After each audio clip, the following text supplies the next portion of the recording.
నమస్కారం.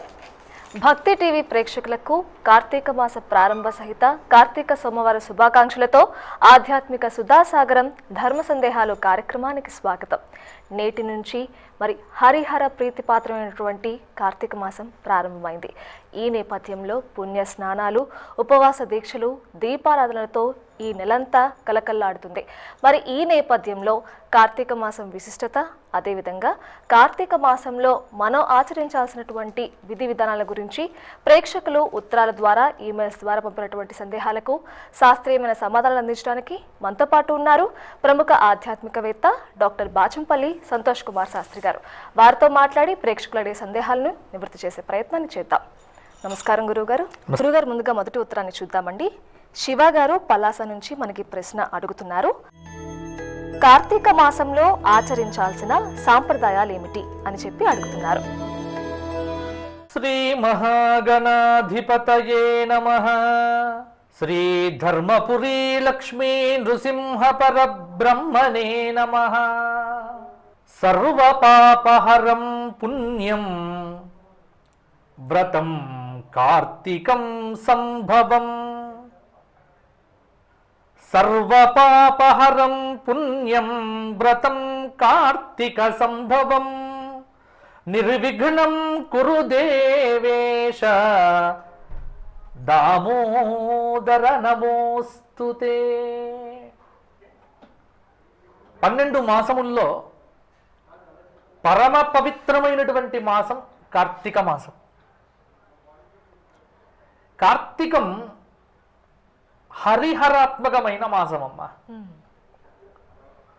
ఈ మాసములో ఏ దేవతారాధన చెయ్యాలి అన్న ప్రశ్న ఉత్పన్నమైనప్పుడు సకల దేవతల ఆరాధనకు అత్యంత శ్రేష్టమైనటువంటి మాసము కార్తీక మాసము.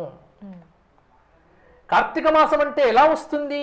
చాంద్రమాన రీత్యా పౌర్ణమి రోజున కృత్తికా నక్షత్రం చంద్రోదయం అయితే, కృత్తికా నక్షత్రం ఉంటే అది కార్తీక మాసము. మరి ప్రతిరోజు ఒక్కొక్క విశేషం ఉందమ్మా కార్తీక మాసానికి. కార్తీక శుక్లపక్ష పాడ్యమి, బలిపాడ్యమి అంటాం. కార్తీక శుక్లపక్ష విధియ యమద్వితీయ అంటాం. కార్తీక శుక్లపక్ష తృతీయ హరతృతీయ అంటాం, లేదా అక్షయ తృతీయ అని కూడా చెప్పచ్చు. చతుర్థి నాగ చతుర్థి. కార్తీక శుక్ల పంచమి, దీనికి చాలా విశేషంగా చెప్తారు అక్షయ్య పంచమి అని.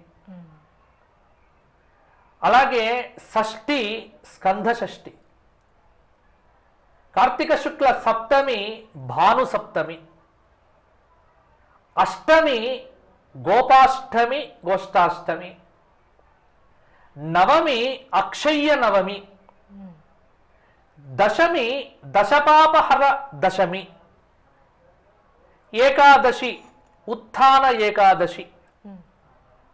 ద్వాదశి క్షీరాబ్ధి ద్వాదశి చిలుకు ద్వాదశి.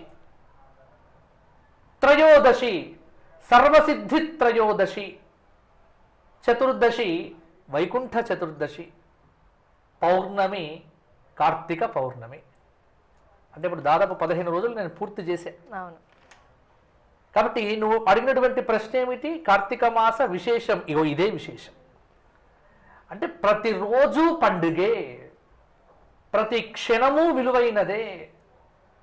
ప్రతిరోజు ప్రతి నక్షత్రము ఆ తిథి మనకు సంప్రాప్తమైనప్పుడు ఆత్మోన్నతి కోసం ఎలా సాధన చెయ్యాలో సాధనా మార్గమునకు అత్యంత ఉపయుక్తమైనటువంటి మాసము కార్తీక మాసము.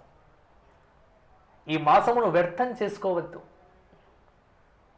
కాలక్షేపో నకర్తవ్యః క్షీణమాయు క్షణే క్షణే యమస్య కరుణా నాస్తి కర్తవ్యం హరికీర్తనం. కాలక్షేపాలు చెయ్యకండి. యమధర్మరాజుకు కరుణ లేదు, అందుకే కరోనా వచ్చింది. యమస్య కరుణా నాస్తి, యమధర్మరాజుకు కరుణ లేదు, కరోనా వచ్చింది అందరికీ కూడా. మరి ఇటువంటి సమయంలో ఈ కార్తీక మాసంలో ప్రభుత్వ నియమాలు పాటిస్తూ, సామాజిక దూరం పాటిస్తూ, బాధ్యతాయుతంగా ఉంటూ వ్రతాన్ని ఆచరిస్తే, అందుకే ఇంతకు ముందు నేను చెప్పినటువంటి శ్లోకం ఏమిటి అంటే, సర్వపాపహరం పుణ్యం వ్రతం కార్తీక సంభవం, సమస్త పుణ్యములను కలిగింపచేసేటువంటి వ్రతమే కార్తీక వ్రతము అన్నారు. మరి ఈ వ్రతమును ఇలా ప్రతిరోజు ఆచరించవచ్చు. కార్తీకమంతా మహాపుణ్యప్రదమైనటువంటిదమ్మా. గురుగారు, మరొక ఉత్తరాన్ని చూద్దామండి. జ్యోతి గారు ఈమెయిల్ ద్వారా మనకి ప్రశ్న అడుగుతున్నారు కాకినాడ నుంచి. కార్తీక మాసంలో శివారాధనకు ఎందుకంత ప్రాధాన్యత అని చెప్పి అడుగుతున్నారు. కృత్తికా సోమవారేషు శివస్య యజనం నృణాం. కృత్తికా సోమవారేషు, కృత్తిక అంటే కార్తీక మాసము అని అర్థం. శివపురాణంలో చెప్పబడినటువంటి శ్లోకం ఇది. కార్తీక మాసంలో 4 సోమవార వ్రతం ఆచరించాలి. అందుకే సోమవారం శివుడికి ప్రీతికరంగా ఉంటుంది. అలాగే ప్రతిరోజు వచ్చేటువంటి ప్రదోషం శివుడికి అత్యంత ఇష్టమైనటువంటి ప్రదోషం. కాబట్టి కార్తీకమంతా ఈశ్వరారాధన. ఇంకొక గొప్ప విషయం కూడా ఏమిటి అంటే, కార్తీకము ప్రధానంగా స్నానానికి చాలా విశేషమైన మాసం అమ్మ. అందుకే కార్తీక స్నానాలు అని మనకు చాలా ప్రఖ్యాతంగా చేస్తారు. సరే, ఇప్పుడు మనకు కోవిడ్ వచ్చింది కాబట్టి బయటకు వెళ్ళట్లేదు, నదులకు వెళ్ళట్లేదు. కానీ నదీ స్నానములకు, సూర్యోదయాతు పూర్వం ఆచరించేటువంటి స్నానములకు చాలా మంచిది ఇది. కాబట్టే మనకు శ్లోకం ఉంది కార్తీక పురాణంలో.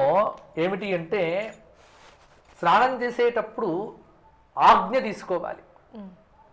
కార్తికేకం కరిష్యామి ప్రాతస్నానం జనార్దన ప్రీత్యర్థం తవ దేవేశ దామోదర నమోస్తుతే.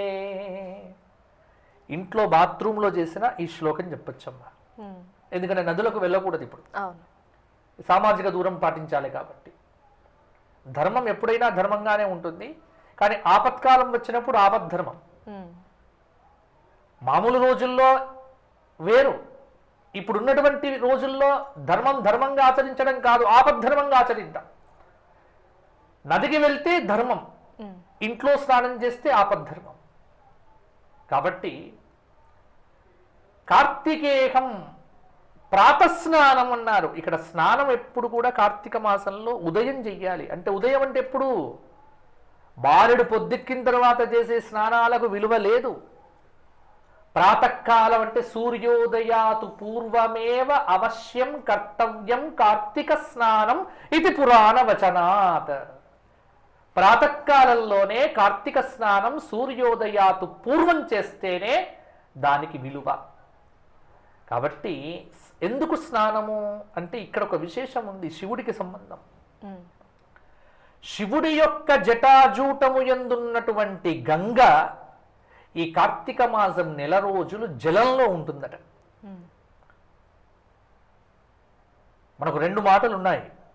తైలే లక్ష్మి జలే గంగా అని పురాణ వచనం.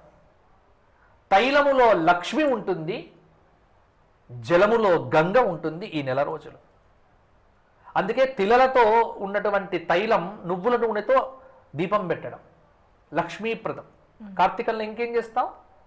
దీపాలు పెట్టడం, ప్రాతకాలంలో స్నానం చేయటం. అందుకే శివుడికి ప్రీతిగా సోమవారముల రోజున, కార్తీక సోమవారం రోజున ఈ గంగతో కూడినటువంటి ఆ చక్కటి అంటే గంగాజలాన్ని తీసుకొని శివుడికి ప్రాతకాలంలో అభిషేకం చేస్తే అభీష్ట సిద్ధి కలుగుతుందమ్మా. కావున కార్తీకంలో శివారాధన, శివ స్తోత్ర పారాయణము, శివాష్టకము, శివ సహస్రనామ స్తోత్ర పారాయణాదులు చాలా మేలు చేస్తాయి. తదుపరి ఉత్తరాన్ని చూద్దాం గురుగారు. చిరంజీవి గారు ఆదిలాబాద్ నుంచి మనకి ప్రశ్న అడుగుతున్నారు. కార్తీక సోమవారాలు ఎందుకంత ప్రశస్తమైనవి తెలియజేయగలరు అని చెప్పి అడుగుతున్నారు.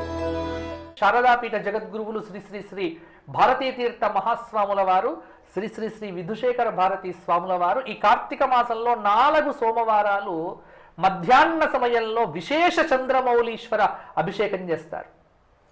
ఎందుకు అంటే కృత్తికా సోమవారేషు శివస్య యజనం అనంత ఫలం. కార్తీక మాసంలో సోమవారం నాడు చేసేటువంటి శివారాధన అచింత్యమైన ఫలితం ఇస్తుంది. ఇక్కడ శివారాధన సోమవార వ్రతం చేయటం అనేటువంటిది దాదాపుగా 6 రకాలుగా చెప్పబడ్డది. ఎవరికి ఎలా సౌకర్యం ఉంటే అలా చేసుకోండి. మొదటిది ఉపవాసం. ఉపవాసం ఎలా ఉండాలి? ఉపవాసం అంటే చాలా మంది ఏం చేస్తారు, ఆహారం ఏది తీసుకోకుండా పూర్తిగా శివుడి సన్నిధిలో ఉంటూ ఆ రోజంతా కేవలం జలం మాత్రమే తీసుకొని శివారాధన చేస్తే అది ఉపవాసం అవుతుంది, మంచి ఫలితం. రెండవది ఏమిటి అంటే నక్తోపవాసం. నక్తము అంటే ఉదయము నుండి సాయంత్రం వరకు భోజనం చెయ్యకుండగా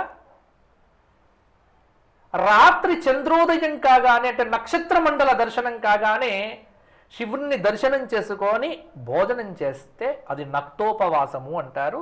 అది మంచిదే. ఇక మూడవది ఏమిటి అంటే విశేషమైనటువంటిది అయాచిత భోజనం. అయాచిత భోజనం అంటే ఆ రోజున మనం ఏమీ ప్రయత్నం చెయ్యము. ఎవరైనా మనకు తెలియకుండానే భోజనం మనకు తమకు తాముగా తీసుకొని వచ్చి ఇస్తే భోజనం చేయటం లేదు. ఎవరు ఇవ్వలేదు, ఎవరు పిలవలేదు, ఎవరు తినమని అడగలేదు, అయిపోయింది, ఉపవాసం ఉండటమే. అయాచితము అన్నారు. అది కూడా ఒక అద్భుతమైనటువంటి ఉపవాసం. ఇంకొకటి ఏమిటి? దీపారాధన. శివుడి సన్నిధిలో సాయంకాల సమయంలో దీపములు వెలిగించటం. ఇంకొకటి ఏమిటి?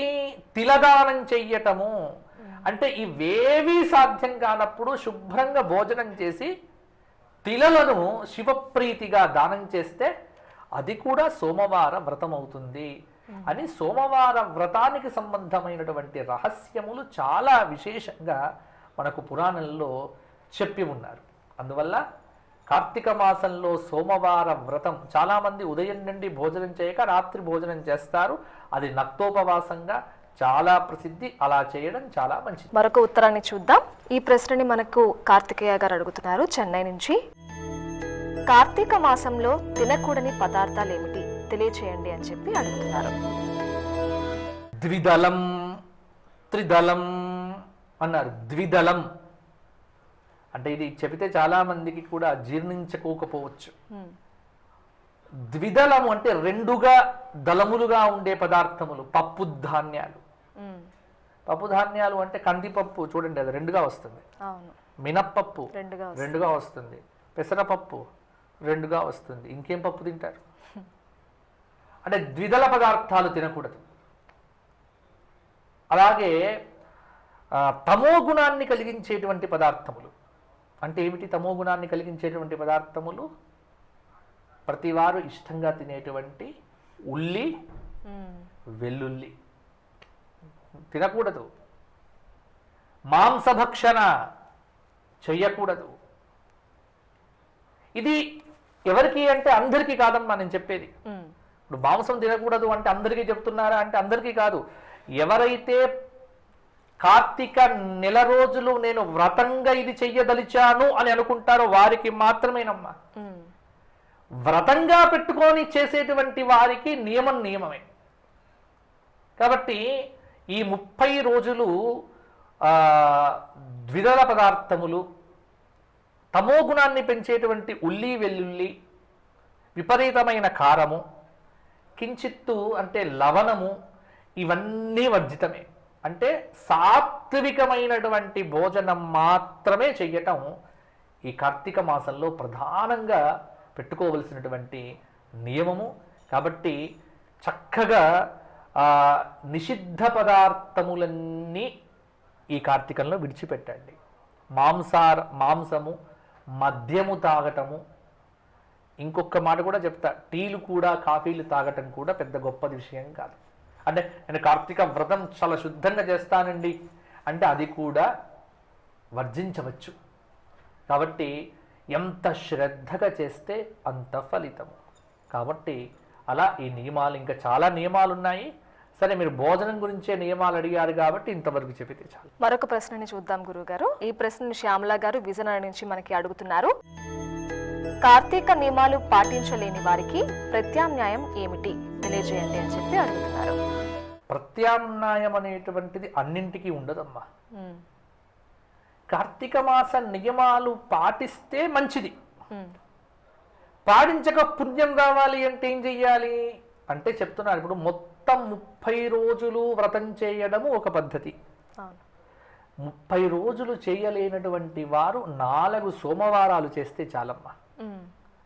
అంటే 30 రోజులు ఉపవాసాదులు ఉండేటువంటి వారు ఇప్పుడు కొద్దిమంది ఏం చేస్తారు, సూర్యోదయాతు పూర్వం స్నానం చేసి దీపారాధన చేసి సాయంకాల సంధ్యా సమయంలో దీపాదులను దానం చేస్తూ వెలిగిస్తూ అర్చనలు చేస్తూ రాత్రి సూర్య అస్తమయ అనంతరం నక్షత్ర మండల దర్శనం కాగానే భోజనం చేయటం, ఇలా 30 రోజులు చేస్తారు. అంటే 30 రోజులు నక్తోపవాసం చేస్తారు. అలా రోజు చేసేటువంటి వారు ఎవరైతే ఉంటారో వారు గొప్పవారు, వారికి నమస్కారమే. అలా చెయ్యలేనటువంటి వారు అని ప్రశ్న వేశావు కాబట్టి నువ్వు, అలా చెయ్యలేనటువంటి వారు కేవలం 4 సోమవారాలు ఉంటే చాలు ప్రత్యామ్నాయము అని చెప్పవచ్చు. లేదు 4 సోమవారాలు కూడా నా వల్ల కాదు మహాప్రభో అని అన్నట్లయితే ఏమీ లేదు, భోజనం చెయ్యి. కానీ కార్తీక నెల రోజులు కూడా శివారాధన చెయ్యి. ప్రతిరోజు విష్ణు సహస్రనామ పారాయణం చెయ్యి. ప్రత్యామ్నాయం, స్వామి నేను నామం చేస్తా కానీ ఇలా భోజన నియమాలు పెట్టుకోలేను అన్నా పర్వాలేదు. అలాగే ఇంకొకటి ఏమిటి అంటే, మనము ఈ నియమములను పాటించకపోతే ఒక బ్రాహ్మణుడికి 30 రోజులకు కావలసిన ఆహార పదార్థములను దానం చెయ్యటం. ఇదేమిటి అంటే ఇట శాఖదానము, పాకదానము అంటారు. పాకదానము అంటే వండుకోవటానికి కావలసిన పదార్థములన్నీ ఏర్చి పేర్చి కూర్చి దానం చెయ్యటం 30 రోజులు. అంటే ఇది దీనివల్ల కూడా కార్తీక మాస పుణ్యం అనేటువంటిది మనకు వస్తుంది అని శాస్త్రం చెప్తోంది. మరొక ప్రశ్నని చూద్దాం గురువుగారు. నవీన్ గారు మరి రాజమండ్రి నుంచి ఈ ప్రశ్న అడుగుతున్నారు. కార్తీక మాసంలోనే వనభోజనాలు ఎందుకు చేస్తారు తెలియచేయండి అని అడుగుతున్నారు. కార్తీకే సితే పక్షే వనభోజనమాచరేత్ సయాతి వైష్ణవం ధామ సర్వపాపై ప్రముచ్యతే. ఇది ఎవరైతే కార్తీక మాసంలో శుక్లపక్షంలో వనభోజనం చేస్తారో వాడికి వైకుంఠలోక ప్రాప్తి కలుగుతుంది. వనభోజనం ఎలా చెయ్యాలి, ఇది చాలా సబ్జెక్ట్ అవసరం.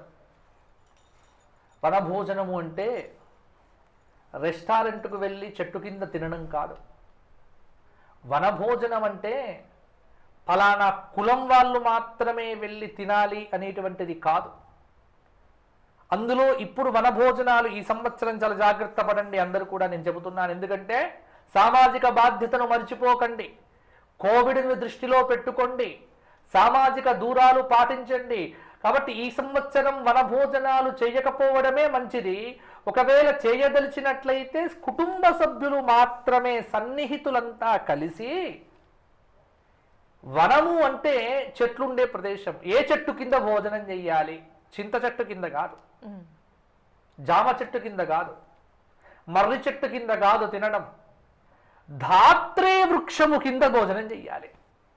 అంటే ఉసిరీక వృక్షము వనమునకు వెళ్ళి ధాత్రీనారాయణ కళ్యాణం చేసి, తులసి కళ్యాణం చేసి, ధాత్రీనారాయణుడికి వండిన పదార్థములన్నీ వండి నివేదన చేసి చక్కగా అక్కడ ఆ నివేదన చేసి చేయబడినటువంటి పదార్థములను బ్రాహ్మణులకు ముందుగా పెట్టి ఆ తదుపరి ఆ చెట్టు కింద విష్ణు సహస్రనామ పారాయణాదులు చేసి అప్పుడు ఆ ప్రసాదమును తీసుకుంటే అది వనభోజనం అవుతుంది. అందుకే ఇక్కడ చూపించారు, యః కార్తికే సితే వనభోజనమాచరేత్ సయాతి వైష్ణవం ధామ అన్నారు. ఇలా చేసినటువంటి వాడికి వైకుంఠలోక ప్రాప్తి తప్పకుండా కలిగి తీరుతుంది అన్నటువంటిది శాస్త్రవచనము. అందువల్ల వైష్ణవ వైకుంఠ పదమును ధామమును చేరాలి అంటే కార్తీక వనభోజనం చాలా గొప్పది. వనభోజనం అంటేనే ధాత్రి ఉసిరిక చెట్టు పూజ చేస్తేనే అది వనభోజనం అవుతుంది. కానీ ఉసిరిక చెట్టు దగ్గర లేకుండగా ఏ చెట్టు కింద పడితే ఆ చెట్టు కింద చేస్తే అది వనభోజనము ఎప్పటికీ కాదు. ఇది తెలుసుకొని చాలా జాగ్రత్తగా ఈసారి వనభోజనములు ఆచరించవలసిందిగా సూచన చేస్తున్నాను. గురుగారు, ఈనాటి కార్తీక మాసం ప్రత్యేక ధర్మ సందేహాలు కార్యక్రమంలో ప్రేక్షకులు అడిగిన సందేహాలకు చక్కటి సమాధానాలు తెలియజేశారండి. ధన్యవాదాలు.